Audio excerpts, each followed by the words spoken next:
Have you ever, especially after a particularly stressful time, looked in the mirror and barely recognized your puffy face? TikTok claims chronic stress leads to cortisol or moon phase, making facial features appear round and puffy. But what exactly is moon phase?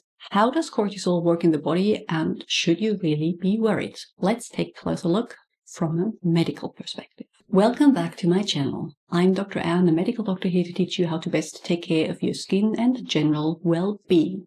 Cortisol phase, often also called moon phase, describes a previously more defined face becoming puffier and rounder. In recent months, there have been more and more people on various social media channels that showed impressive before and afters of their face looking more defined after they tackled their elevated cortisol. Their explanation is that their chronic stress caused the previous puffiness because of chronically elevated cortisol levels, hence the term cortisol face. And it is true, very high levels of cortisol over a prolonged period of time can cause fat pads to develop in the face, leading to a very characteristic round face shape. But this is probably not what you experience. Let's look at the role cortisol plays in the body first. While it is commonly called the stress hormone, cortisol actually plays many crucial roles in the body beyond stress response. Cortisol is produced in the adrenal cortex, both following a circadian rhythm. It rises in the early morning to help you get out of bed, for example, and due to different triggers, for example, perceived threats or illness. That means everyone has at each moment in their life a certain amount of cortisol present in their bloodstream. How much changes throughout the day. If you encounter a stressful situation, for example, you undergo surgery or you fear for your life, your body immediately releases adrenaline, and if the stressor doesn't instantly go away, cortisol.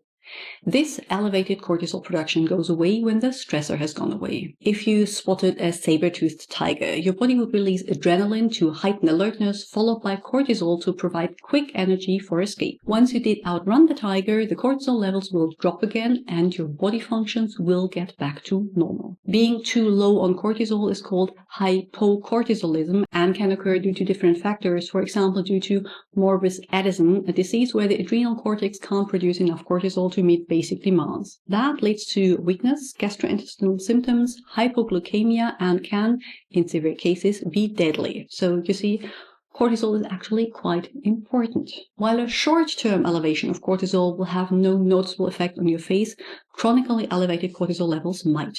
It can lead to an increase in inflammation and oxidative stress, which might lead to faster breakdown of collagen, worsening of acne and other inflammatory skin diseases, and slower wound healing with a higher risk of scarring or hyperpigmentation. If the levels are very high, like they are if you experience Cushing syndrome, it can also lead to fat deposits in the face. But what is Cushing syndrome? There are two different forms, endogenous and exogenous Cushing syndrome, and both describe conditions where cortisol is very, very high, much higher than you will ever get if you experience stress. This is either caused by a tumor in your adrenal cortex made up of cells that autonomously produce cortisol without reacting to the body's own control mechanisms. That is endogenous Cushing, with endogenous meaning coming from within. Or it is caused by ingesting or injecting cortisol in very high doses, usually as part of your medication for treating other diseases like autoimmune diseases or after organ transplant. This is the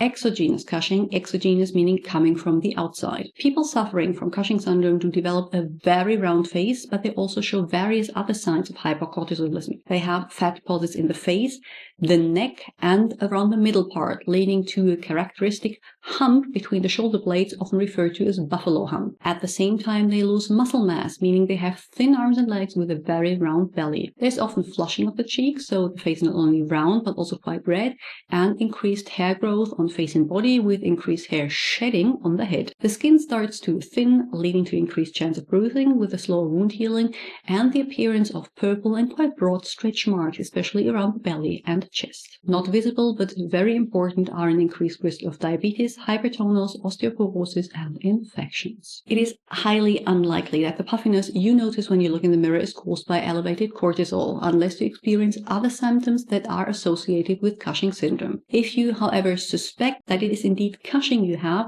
you should go see a doctor immediately. Yes, chronic stress can lead to chronically elevated cortisol levels, but they will not reach the heights you get from corticosteroid medication or when you have a tumor in your adrenal glands, and that is what would be needed to trigger the true moon phase. That doesn't mean the chronic stress won't show on your face. Maybe due to the cortisol, when an inflammatory skin condition you have gets slightly worse, for example, or if you feel breakouts or bruises take longer to heal than they usually do. Or that is much more likely due to lifestyle changes, because all the things you know you should do, like prioritize sleep, eat a balanced diet, and get regular exercise, are the first things to fly out of the window when things get rough. Eating more processed food, especially comfort food like crisps, often is associated with a higher salt intake, which in turn promotes puffiness. The same goes for interrupted or too little sleep, puffiness all over. You see, chronic stress will affect the way you look, but not because you get cortisol face. So what can you do to be less stressed? That is the million-dollar question, I guess. First of all,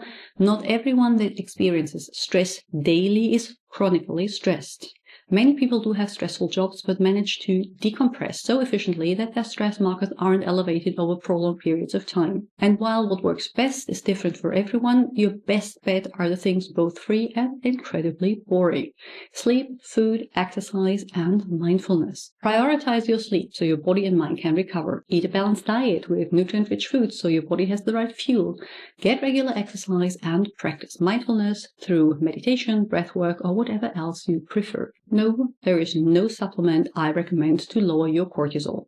There truly is no shortcut here, no magic pill you can pop to cut the line. As annoying as it is, you know what you need to do. Go on that stupid mental health walk and get to bed early. And if you enjoyed this video, you will most likely enjoy the ones I linked on the screen here. Don't forget to check out the description box for everything else I have to offer, and like and subscribe so you don't miss the next video.